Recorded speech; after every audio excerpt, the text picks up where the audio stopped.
এই যে দাঁড়িয়ে আছে, ঘুরে নেবো। Hi guys, welcome to back to my Jayanta Haldar YouTube channel. আশা করি তোমরা সবাই ভালো আছো আর তোমাদের ভালোবাসায় ভোর 5টা থেকে র্যাপিডো বাইক নিয়ে বেরোই কলকাতার রাস্তায় বাইক ট্যাক্সি চালানোর জন্য। তো আজকের একটা ভাড়া পেয়েছি সেই সন্তোষপুর। আজকে ভিডিওটা দেখলে তোমরা বুঝতে পারবে কোন জায়গায় আমাকে নিয়ে গেছে। তো চলো আর বেশি না বলে তোমরা ভিডিওটা দেখো। সকালবেলা দিনের প্রথম একটা নেচার পার্কের ভাড়া ধরেছি, মানে ওই সন্তোষপুরের দিকেই যাবে। আর ওদিকে যাওয়া মানে আমার খালি গাড়ি রিটার্ন চলে আসতে হবে তারাতলা পর্যন্ত। নেচার পার্ক থেকে তারাতলা, আর নেচার পার্ক তো আর লাগবে না, ডান দিক বাঁ দিক ভিতরে আরও যাবে কিলোমিটার রাস্তা, আমার রিটার্ন চলে আসতে হবে। তো চলো এখন ওই ভাড়াটা ড্রপ দেবো, তারপরে আসবো। আর আমাদের এখানে তো সারা রাত ধরে কালী পূজা হচ্ছে, কত লোক দেখো। এখন মন্দিরের ভিতরে যারা আছে অযথা ভিড় করবেন না, দয়া করে মন্দিরের বাইরে চলে আসুন। দেখেছো তো সারা রাত ধরে ভাই পূজা হচ্ছে আর এনজয়ও করছে। চলো এখন কৈলাস সুইটস, ওই যে কৈলাস সুইটস, আর ওর ওপারে হয়ে যেত বড় ভাই দাঁড়িয়ে আছে একা, দেখো।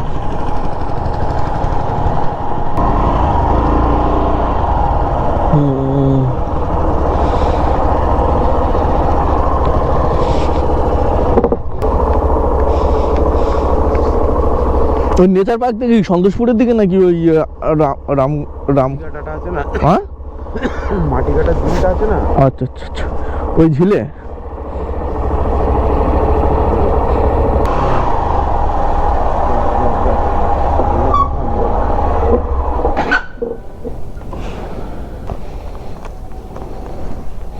ঠিক আছে।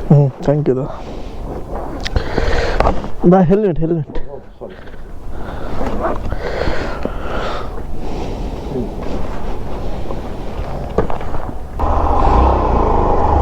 5:37। ওকে, ওই 5:37 এসছি হাই মেডিয়াবুরু সন্তোষপুর ওদিকটায়। পুরো সন্তোষপুরের নেচার পার্ক থেকে সন্তোষপুরের সেই কোন গলিতে দেখা পাচ্ছ একটা আমি আসার সময় প্রচুর ভয় পাচ্ছিলাম। ভয় পাওয়ার কারণটা এদিকে তো লোকজন আমার ভালো মনে হয় না, আর যেহেতু এদিকে ফাঁকা রাস্তায় রোড, তাই জন্য একদম আমার ঠিকঠাক মনে হয় না। তো ভাড়াটা ধরে ফেলেছিলাম, কি করব, চলো যাই। আর দাদাটা কনস্ট্যান্ট ফোন করছে ভাই। ঠিক এইভাবে আমার একদিন আমি সম্মুখে পড়েছিলাম বিপদের। 4 চাকা নিয়ে বাড়িতে আসছিলাম, একটা প্যাসেঞ্জার উঠেছিল, বলেছিল চলো আমি তপসিয়ায় নামবো, বলে তপসিয়ায় তো নামে নি ভাই, তার আগে বলছে বাঁদিকে সাইড কর। আমি কোনো রকম গাড়িটা খেচে খুঁচে নিয়ে এর কাছে দাঁড় করিয়েছিলাম। চিংড়িঘাটা পার হচ্ছি, তখন বলছে বাঁদিকে সাইড কর। আমি খেচে খুঁচে নিয়ে সায়েন্স সিটি ওই সিগন্যালটা এসে দাঁড় করিয়ে দিয়েছিলাম পুলিশের সামনে। তখন ওরা ওখানে লেগে গেছিলো। তো সেই কথা আমার মনে উঠছে ভাই, ওই দিক থেকে এদিকে নিয়ে এসে ওরকম কিছু হবে না তো। অনেক ভয় পাচ্ছিলাম ভাই, কিন্তু ভয় পাওয়ার আগে আমি লোকেশানটা বাড়ি শেয়ার করে দিয়েছি, লাইভ লোকেশান, আর দুটো বন্ধুর কাছে শেয়ার করেছি, ঠিক আছে। আর এদিকে দেখো পুরো অন্ধকার, ঘুটঘুটে অন্ধকার, মানে এখানে মেরে যদি ফেলে দেয়, একদম আস্তে আস্তে যদি মেরে ফেলে দেয়, তো এখন বুঝতে পারবে না 5:30 বেজে গেছে, তাও দেখো মানে রাতের অন্ধকারের মতন ঘুটঘুটে, কিছু দেখা যাচ্ছে না ভাই। আর লাইভ রিক্স ভাই, এদিকে আসা মানে লাইভ রিক্স। আমি আসছিলাম ঠিকই, কিন্তু ভয় পাচ্ছিলাম। আর তারপরে এদিকে ভাড়া পাবো না, ওনার কাছে একটু বেশি চাইলাম, 200 টাকা দেখাচ্ছিলো, বললাম দাদা 250 টাকা। উনি কোনো কথাই বলেনি, দাদা হ্যাঁ তাড়াতাড়ি চলে আসো, কিরম বলেছে। আমার তো ভাই তখন আরও ডাউট হচ্ছে যে গিয়ে না মারধর করে ভাই, টাকা বেশি টাকা চাওয়া, কারণ এদিকে ভাড়া পাবো না। দেখো ঘুরছে, আমি ঝিনঝিনি বাজার বা তারাতলায় ঢুকবো, ভাড়ার পর ভাড়া। কারণ এইসব জায়গা ওয়ার্ড জায়গা, এই জায়গায় ভাড়া যেহেতু সকালে প্রথম ভাড়া পাচ্ছিলাম না, তাই এই ভাড়াটা রিসিভ করেছিলাম।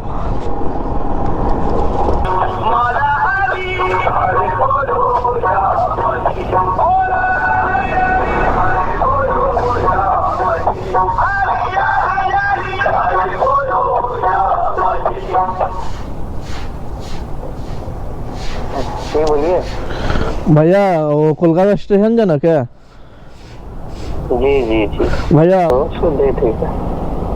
ठीक है, आ रहे ভাই ফাইনালি লোকেশনে চলে এলাম। চলো এখান থেকে কলকাতা স্টেশন যাব। हेलो भैया, लोकेशन में खड़ा हूँ।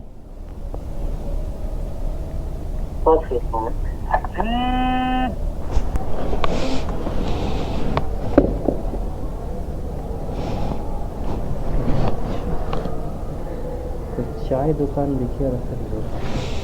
चाय दुकान पे?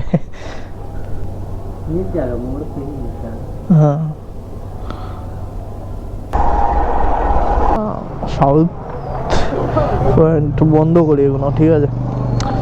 কারণ এই ভাড়াগুলো ঢুকতে থাকবে। তো এই ভোরবেলা দাদাকে নিয়ে যেতে যেতে দাদা বললো যে একটা ভাই চায়ের দোকানে দাঁড়াও। তো দেখে দেখে এমন একটা চায়ের দোকানে দাঁড় করিয়েছি, সেখানে কিছু সিনিয়র সিটিজেন ছিল। তো তাদের আড্ডা মারার গল্পের কিছু তোমাদের অংশ শোনাই, আমিও শুনলাম, তাই তোমাদের জন্য একটু রেকর্ড করে এনেছি।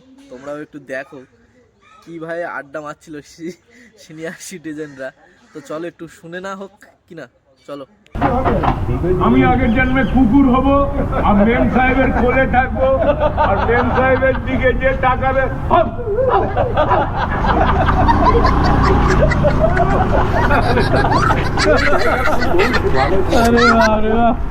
দিয়ে বাঁধা তরকারি হবে না, আর খালি ডাল হবে, আর কিছু দরকার নেই।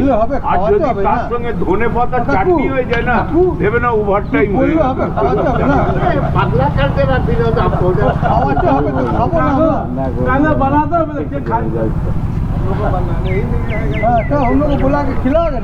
তার সঙ্গে একটু গন্ধরাজ লেবু যদি হয়ে যায় না, আরে বাপ রে বাপ, স্বর্গে যেতে আর কত বাকি।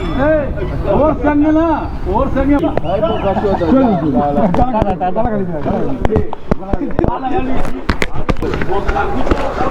भाई पूरा मस्ती में रहता है। হ্যাঁ, বয়সের সাথে সাথে এত এনজয় আছে, মানে ঠিকই আছে।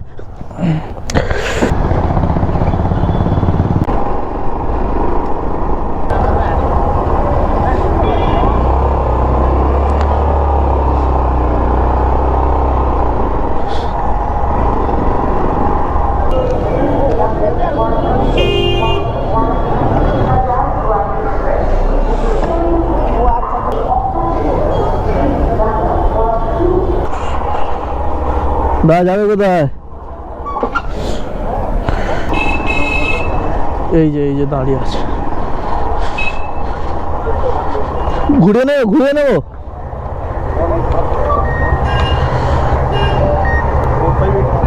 হ্যাঁ 9436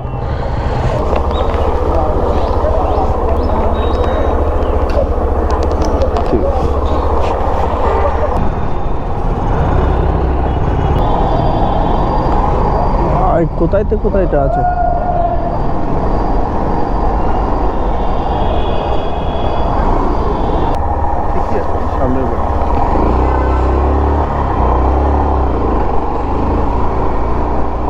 এখানে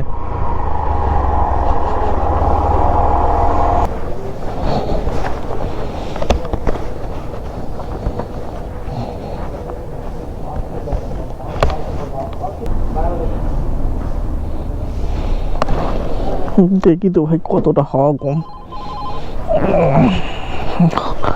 হয়তো কম বটে। পঞ্চা 600 টাকা, ঠিক আছে।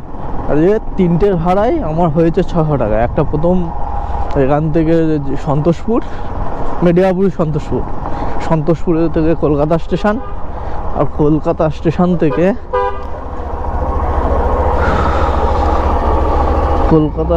থেকে বলো আমাদের বালিগঞ্জ। তিনটে ভাড়ায় আমার 600 টাকা, আর সঙ্গে একটা হয়েছে পাঞ্চার। তো দেখি এখন রাস্তায় পাঞ্চার দোকান কোথায় আছে, পাঞ্চারটা সারতে হবে, সেরে বাড়ির দিকে যেতে হবে। হায় রে, হ্যাঁ দাঁড়াতে হবে, কিছু করার নেই তো। চলো, দেখা যাচ্ছে সকালবেলা 600 টাকা ইনকাম করেছি আর পাঞ্চার হয়ে গেছে। এখন দোকানদার চা খেতে গেছে, তো কতক্ষণ আসতে লেট হবে তার নেই ঠিক। তো চলো, আজকে ভিডিওটা এখানে শেষ করছি। সবাই সুস্থ থেকো, ভালো থেকো, নিজের খেয়াল রেখো, আর ভিডিওটা কেমন হলো সেটা জানিও। তবে বন্ধুরা একটা কথা বলবো, যারা কাজ করতে ইচ্ছুক কাজ করতে পারো। এক দাদা মালদা থেকে আমাকে SMS করেছে, কমেন্ট বক্সে কমেন্ট করেছে যে দাদা আমি কলকাতায় চালাতে পারবো। অবশ্যই চালাতে পারবে। চলো, বুকে সাহস রেখে কাজে লেগে পড়ো। টাটা, দেখা হচ্ছে অন্য কোনো নেক্সট ভিডিওতে।